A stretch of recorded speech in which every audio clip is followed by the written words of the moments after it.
सर्व शेतकरी बांधवांना SKSB ऑर्गॅनिक्स प्रायव्हेट लिमिटेड तर्फे एकदा सर्वांचं स्वागत। आणि आज SKSB ची टीम आली आहे लोणी गावामध्ये अरुणजी बद्रे यांच्या शेतावर।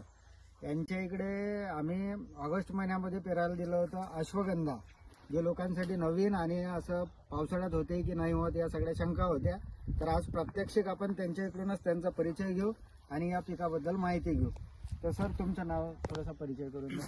माझं नाव अरुण बद्रे, लोणी प्रॉपर लोणी आहे, हिवरखेड लोणी, महाराष्ट्र। हां। आणि हे अश्वगंधाचं बी मला अविनाश भाऊन आणून दिलं होतं 20-22 ऑगस्टला। हां।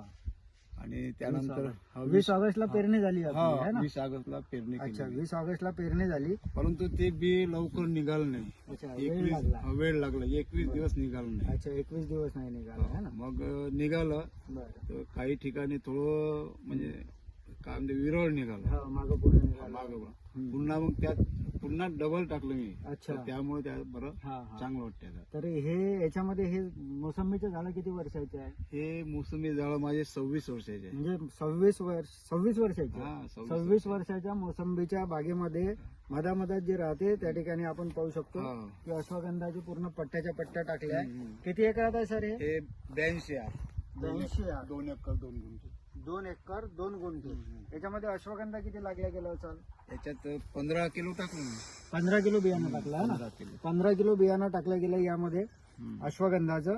आणि आज जर पाहतो म्हटलं तर 90 दिवस पूर्ण व्हायचे आहे पिकाला, आहे ना? 90 दिवसामध्ये अशा पद्धतीनं अश्वगंधा आज डेव्हलप झालाय। आणि येणाऱ्या 1 ते 1.25 महिन्यात आपल्याला याला उपळावं लागेल, है ना?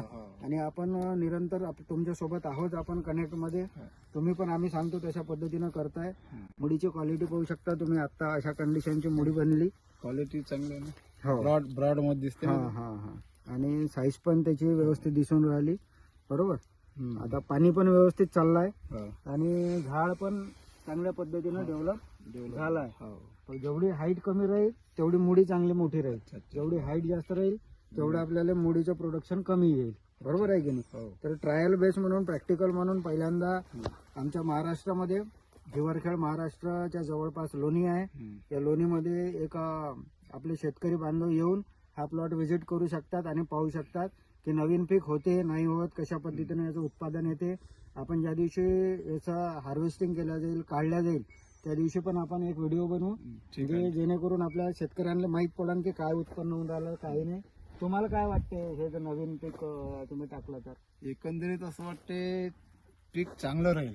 हा हा, कारण याचे जे मुळे आहे ह्या जरा ब्रॉड मध्ये आहे। हो, आणि आणखी वेळ आहे 2 महिने। वेळ आहे अजून 1-2 महिन्यामध्ये मुळी वगैरे चांगल्या बनते। हो, बरं, चला, खूप खूप धन्यवाद। फोटो काढून